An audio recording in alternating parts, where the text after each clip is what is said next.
Hey guys, it's SJ, welcome back to my channel. I am joined by a guest today, the lovely Lara. So Lara and I have known each other for a few years. We both vlog about motherhood and we get on really well, and we wanted to catch up today, and then most of our conversation comes around to like self-care and how to celebrate your own little victories and celebrate yourself, get yourself back to yourself after motherhood. Yeah.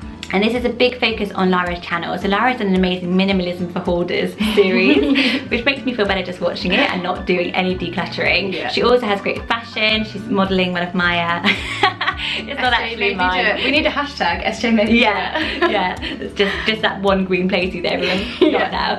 And loads of self-care videos. So as you know, I've recently lost 4 stone. Looking amazing. Thank you. And loads of you guys were saying this to me, and it really hit home what people watching my videos were like, you have lost the weight, but now you need to kind of do that sort of inside out thing as well, and just have that time to think about little ways to put into my routine some self-care techniques. So today we're going to be sharing 6 tips that we've both, ones we already do in our everyday lives, we're going to share with each other and with you guys. I can't wait to hear your one. We would love to hear your self-care tips below. We've also done another 6 on Lara's channel, so I will link Lara's channel in the description box. Do head over there, do hit subscribe. There's going to be loads more. It's a real focus of Lara's, and she's the guru. She researches this stuff as much as I research baby names. Yeah. And that is a lot. Okay, so shall I kick off with my first one? Go for it. I'm looking forward to hearing yours. So my first one is something that I genuinely try to do, which is mother myself. Oh, I love that. So sometimes I look at the kids and I'm like, do you know what? They always have their hair washed, they're always happy, they're well fed, they've had baths, they've had regular bedtimes.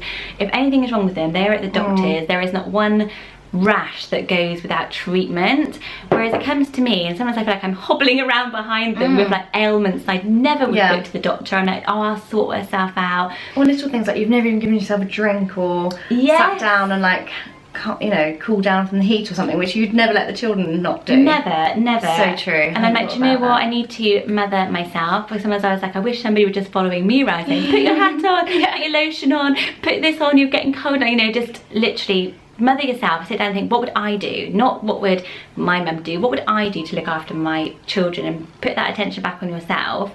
Turning all that love that they give you back onto yourself is really important, and it will flow back onto them. Of course, and that's what it's all about. I feel like with my self-care, it makes you a better mum, and it just lets you be the best person you can be because you're looking after yourself, and it's all, like you said, it goes round and round. It does, and it's important for them to grow up and see that you did nice things for yourself. Yeah, that's really true. So my first tip is going to be to write it down, because I feel like if you've got a lot going on, or if you're quite stressed with things, or if you've got things that are on your mind, to write it down, it can actually kind of make it seem a lot less daunting, less trivial, or just really help you kind of like deal with it. So yeah, I feel like to write it down just helps you deal with it and process it, and actually becomes a less of a big deal. And I think that's like a proven thing, isn't it? Particularly if you wake up in the night and you're worried about something, they say to write it down on a piece of paper and then go back to sleep, and it helps you. Yeah, I think that's key as well. So probably a bit linking with that one, writing it down, and also just talking about the positive things that have happened in the day. So I've got into this little habit, which was to help the kids, but it helps me a lot, which is recapping their day. So often over dinner or at bedtime, so I'll say, this morning we went to the school run, and then you had a really nice morning at school, and we went to the playground, and remember you had that really nice pair, or like whatever it is, and we literally talk through all the details. You were so good because you put your shoes on, and that you can see them just kind of they've forgotten. And often at the end of the day, when you're going to bed, or you feel, what have I achieved today? Not much. Going through all the little things that as mums we do every day that no one thanks you for, especially not the kids, especially not yourself, really helps. So recapping the day with them, I find, reminds me of all the good stuff that I've enabled them to have a really nice, happy day. I think even like if something goes wrong at bedtime and it becomes carnage for like half an hour, we know that well, but it can really impact your whole day, and you think like the whole day was so good, and then the half an hour has made me feel a bit bitter about it. Definitely. And actually, look, I love doing the same with our children, like affirmations of what was great and what was making you feel good about yourself today. It's a really good tip. It's a really good one, particularly when they start school as well. It does really help, because you miss them a lot. And if they can get into the habit of thinking back over their day and telling you everything, get some info out of them. Yeah, Freddie's like a rock. Oh my goodness, Henry's like, was I at school? I don't remember anything. Like, Freddie's first day at school was the best. It was like, what did you do? Nothing. What did you eat? Garlic bread. That's like my favourite day ever. Doing nothing but eating garlic bread. My second tip is going to be to pay it forward. So give somebody a compliment. We've done quite a lot of travelling in America, and one thing that I've always noticed when I'm over there, everyone is just so friendly and complimentary to each other, and I think us Brits, we just don't do that. We don't. So if I see someone rocking a good like dress or something, I will tell them, and I'll probably ask them where it's from as well. Yeah. I think that gives like such a good boost to that person, and in turn it is paying it forward to them, even if someone maybe does it to you, but I feel like you've given that person a good feeling, you'll feel good. Yeah. So my last one is to text somebody that you really miss. Oh, that's so nice. Or you really want to speak to, or even better, like set up a WhatsApp with like a group of old friends. Yeah. I did this like quite recently when I was coming out of my baby bubble and thinking, who are my friends who are still there, they've still stuck around, texting, how are you? It's been like 6 months, it's been a year, what's going on in your life? And it makes you feel like 2-minute conversations on text with a deep old friend. You know those old friends you haven't spoken to in years, but like you were so close at one point in your life, they never drift away, and it gives you a little boost, and maybe that friendship will come back into your life now. You know, friendships do go in dips and curves, and you talk to the people you see most. Maybe they're the nearest, but they're not always the dearest, are they? It's like the school mums. I think that's a really good one, and I actually think it makes you feel good, because sometimes things like not contacting somebody like weighs heavy on my mind, and I think I really must contact them and talk to them and see how they are, and that in turn, doing that makes you feel better, as well as the extra of generally wanting to know how they feel. Yeah, you don't need to reply, you know, it's just sometimes it's just nice for them to be like, oh, I haven't heard from you in ages. I've reconnected with loads of uni people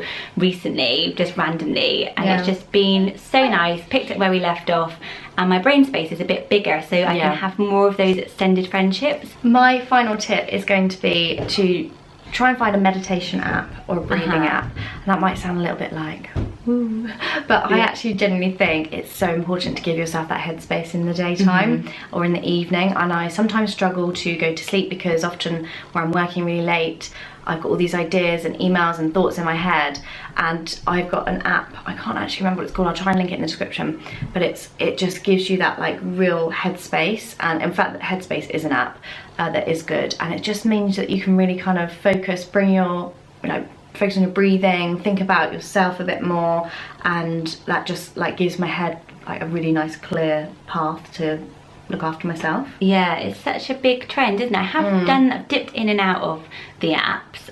When I was working, sometimes I'd get overwhelmed with transitioning from being at home with the kids, going to the office, and I'd feel a bit and sometimes I used to sit and have that 10 minutes, have a coffee and listen to their mindfulness app, and it does help when you're going through a transitional bit, and it's something I'm really interested actually in getting the kids involved in, because I've seen a few courses in the local area about mindfulness, and I think that going forward it is going to be something they're bringing into schools. Let me know in the comments below if you've done this with your kids as well, because I'm really interested in it, and I think those quiet moments are harder to find in the online world that we're in now. And you know, an interesting thing I read was that when you're online, when you're texting or writing on social media or just working, it tires out your voice box. Really? So they did a study, so it shows that the whole time we're communicating, we are getting tired, and our voice box goes into that readiness thing, as if we've been talking for hours.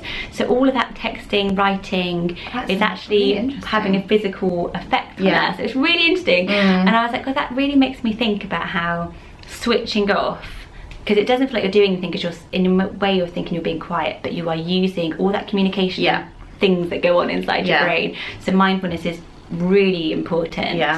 I'm probably gonna do an extra video on this as part of this series, but about your phone, and I read a book which I would definitely recommend, How to Break Up With Your Phone. I heard of that. It's so interesting about how the effect it has on your brain and the lack of concentration that you have because of the phone work, and you don't think of it. And now I just think like every time I'm scrolling, that's more information for my brain to absorb, and that's detracting from anything else that's going on, and then you end up being more forgetful, more stress, everything like that. But that's a separate video. But yeah, definitely agree with that for me, and that's so key for children as well, because I think this day and age, obviously everything is online, and we are the first generation where it's been that way, so our children, it's going to be even more overwhelming. I think maybe it's even going to go the other way, and suddenly everyone will be doing much more mindfulness and much less online. Yeah, it'll be really interesting. I think our kids, well, obviously my kids will think YouTube's well and cool because Mummy's on it. Yeah. Thank you so much for watching these tips. As I said, I would love to hear your tips in the comments below. I'd love you to join Lara's journey on her self-care. I'm definitely going to be following along, and maybe I'll do a few more videos on my channel about this now that I'm kind of, like you guys said to me when I've spoken openly to you guys about how I felt about my body, it's also very mental to me. And yeah, just getting that positivity back after a lot of change, you know, leaving work, moving house, losing weight, loads of things have happened this year, and it's just my year to go, okay, what's the next thing to really keep me going onwards and upwards, rather than kind of just thinking, what next? And I'm sure so many people are in our position, so we'd love you to come along and join us. Yeah, definitely. Find out more. Thanks so much for watching. We have 6 more self-care tips on Lara's channel. It's gone live right now. It will be the first link in the description box below. So do go over and listen to those if you've enjoyed these. Don't forget to give it a thumbs up. Hit subscribe if you aren't already. And don't forget to subscribe to Lara too. And we will see you soon, guys. Thanks, Bye-bye. guys. Bye.